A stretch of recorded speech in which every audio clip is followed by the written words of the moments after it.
You might be asking, just who is this Eros guy and why is he important? Well, despite having a somewhat problematic skill set at times, he's a valuable cosmic player in the grand scheme of things, and he can both bridge the gap between what came before and what's coming in the future. Let's start with a bit of backstory. So Eros is the youngest son of two Eternals, Alars and Susan. Yes, that makes him Thanos' brother, but he's not all big and purpley. Thanos only looked like this because of the deviant gene within him, something that caused him to be somewhat of an outcast on Titan growing up. Hey, maybe don't make fun of the big purple kid next time, or else he might grow up and wipe out half the galaxy. Anyways, back to Eros. So here's a fun fact. Originally, when he was born, he was named Aaron, but as he grew older and started to develop a personality and an extreme interest in the opposite sex, he was renamed Eros after the mischievous god of love. This happened when he was 5 years old. Can you imagine that? Imagine being named something and then after 5 years you're actually named something else instead. So Eros had quite the reputation growing up. He was a fun-loving, carefree womanizer, which is in direct contrast with his big bro Thanos. It was only after Thanos launched his first major attack on their home planet of Titan and ended up wiping out a lot of Titanites, including Eros and Thanos' mother Susan, that Eros realized he had to stop all the partying and womanizing so that he could take life more seriously. Okay, maybe not stop all the partying and womanizing, but still cut back a bit. After this attack, he teamed up with the Kree Captain Marvel and the Avengers to help fight against his brother and delivered the Mad Titan his first major defeat. To celebrate this victory, Eros left Titan completely to basically go party it up across the universe. Eventually, Eros wanted to seek out a planet that would suit his party lifestyle and womanizing ways, so of course, he came to Earth. At that time, he remembered the Avengers from their time fighting Thanos that first time and decided to see what they were up to. It's like when your old friend from high school visits and asks to crash on your couch for a little bit. Though when Eros arrived, he decided he wanted to join the Avengers and tried to convince the group that he belonged there. They admitted him in their training program, gave him the new name Star Fox because they thought Eros was a little inappropriate of a name, and he proved himself to be a valuable fighter and team member, even though from time to time he'd go back to his wanderlust lifestyle and roam the galaxy. So before I get into where Eros can fit in the MCU, it's important to know what exactly his powers are. Right off the bat, he has an interesting hybrid of abilities. Since the comics have him as the son of Alars, who's a cosmic-powered Earth Eternal, and Susan, an Eternal Titanian, it grants Eros cosmic power that's superior to regular Eternals. He can shoot cosmic energy, he's super strong, durable, can fly, practically immortal, you know, all standard space stuff. But the one thing that makes Eros stand out is his power to alter brainwaves. You see, Eros has the ability to stimulate the pleasure centers of the brains of people who stand close to him. It basically puts everyone in a tremendously good mood. That means he can manipulate and persuade people with relative ease. It also means he can make people fall in love with him, and that got him in serious trouble in one particular storyline, where a woman accused him of using his powers to seduce her when she was a happily married woman. None other than She-Hulk defended him in this case, but it was kind of a mess and an overall icky situation. So while introducing Star Fox in the She-Hulk TV show would be interesting, I think there's overall better places for this certain character to be.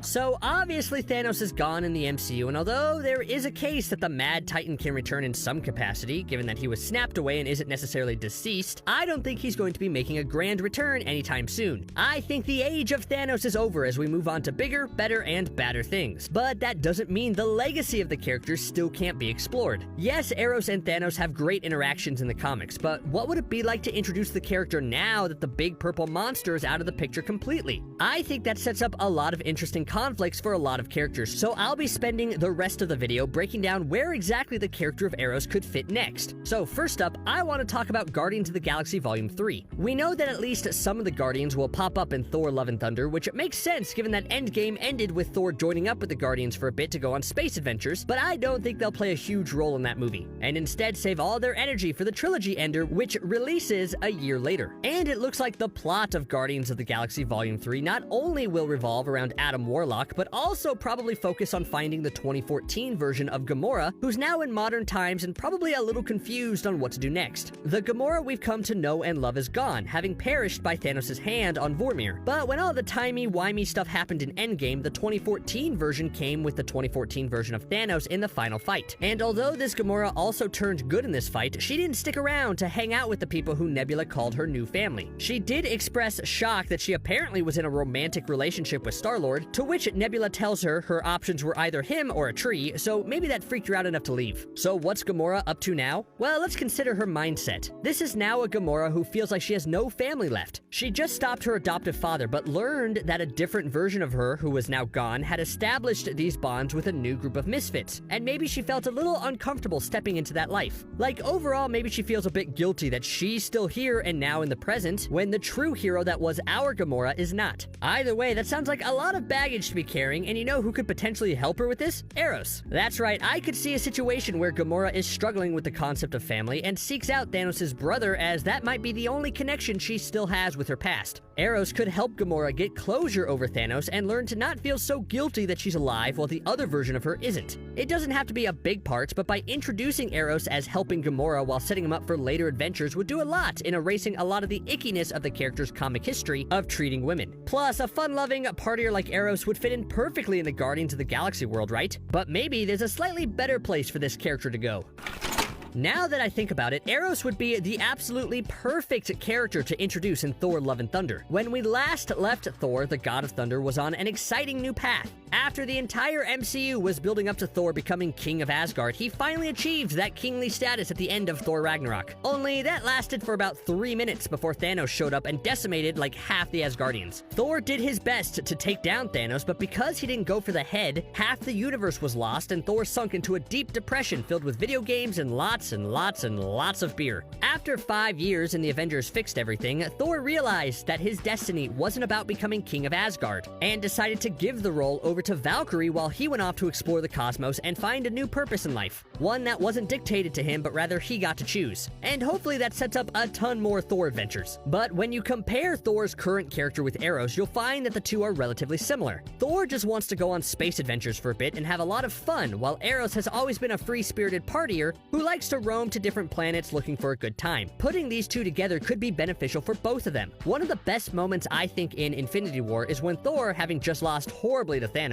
meets Gamora and is told she's Thanos' daughter. There's a tense moment when you think Thor is going to be a little angry, but immediately he doesn't judge her, knowing what it's like to have someone evil in your family. But do you think that mindset has changed at all? Do you think after everything Thor has gone through, if he meets Thanos' brother, he wouldn't experience just a bit of anger and resentment? After all, Thanos sent him into his depressive episode for 5 years, so meeting Eros could force Thor to fully reckon with that. And then on the flip side, could Thor be the one who puts Eros on the path to becoming Star Fox? Like, say Eros has been spending his life partying, womanizing, drinking, etc., and then meets Thor, and through their interaction is inspired to not only party it up, but also do good deeds across the galaxy? I think that would be relatively fitting, wouldn't it? Like, Thor couldn't stop Thanos when he had the chance, but instead he helps Thanos' brother become a hero for the universe and use his powers for good? That sounds intriguing, and having Thor be a force for good in the galaxy is exactly the type of story that should come next in his ever-evolving character arc.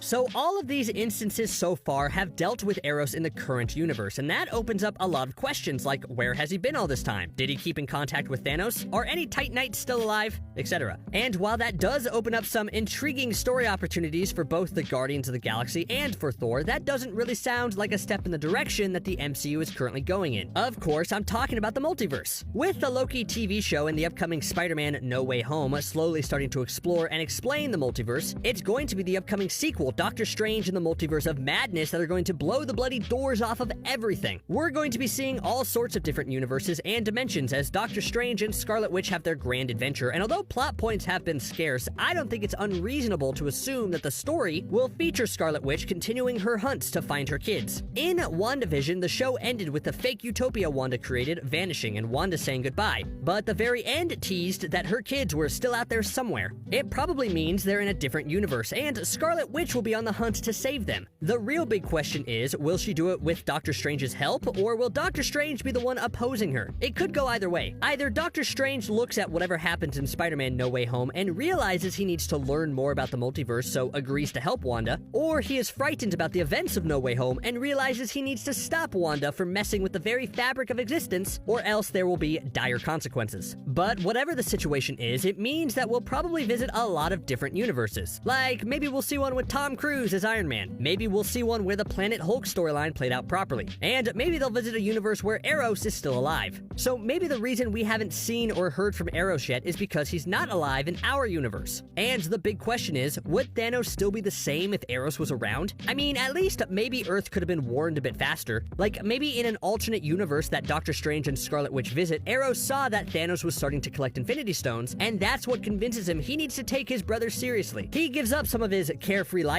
to help assemble a team capable of stopping Thanos. Maybe this is how the MCU adapts Eros' first story, where he helps the Avengers and Captain Marvel defeat Thanos the first time. I think this would be a fun way to make reference to the comic books, don't you? And then, throughout all of this, Doctor Strange and especially Wanda could have a nice interaction with Eros. Like, I already mentioned that Thor seems pretty chill with family members of bad guys, but do we know for a fact that Wanda is? Here's a bit of a dark twist. What if Wanda travels to a universe where Thanos and Eros have a relatively good relationship, and in order to get revenge on Thanos for causing Vision's demise twice in front of her, she decides to eliminate Eros in front of Thanos? I think that would be an interesting dilemma, especially if they decide to keep Eros' slightly creepy nature in this version, but let's explore that last idea in the last entry.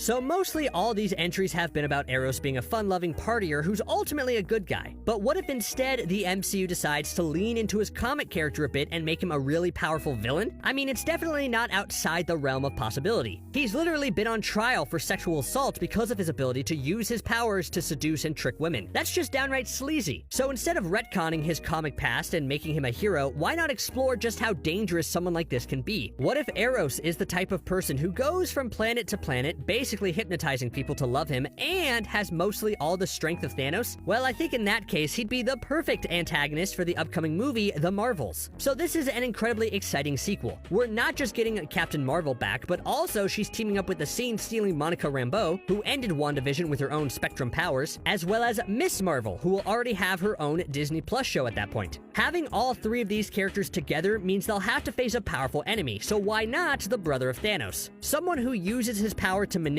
and control women while also being downright charming and persuasive on the surface would be a great antagonist for the Marvels to face together. It would give them someone super strong and powerful to punch and fight, but also it would be a villain they can't just punch to beat. Like, Captain Marvel has proven to be one of the strongest people in the entire galaxy, so I think that veers dangerously close to the Superman problem of how do you present a challenge to the most powerful person in the universe? Well, I think this is it. Because Captain Marvel can't just punch Eros into submission, he would be super well-liked enough where that would only make Captain Marvel look bad, so she'd have to find a way to expose him and beat him without just utterly destroying him. And I think that's an interesting route to take the character. Because, really, it felt like Captain Marvel was written out of Endgame because the writers didn't know what to do with such a powerful character, which is why presenting challenges to her that require her to use strategy and willpower rather than just brute strength would be awesome to see. So if the MCU is on the fence about bringing in Eros, I would just say that after exploring all these options today, there's an abundance of great storylines they could go with.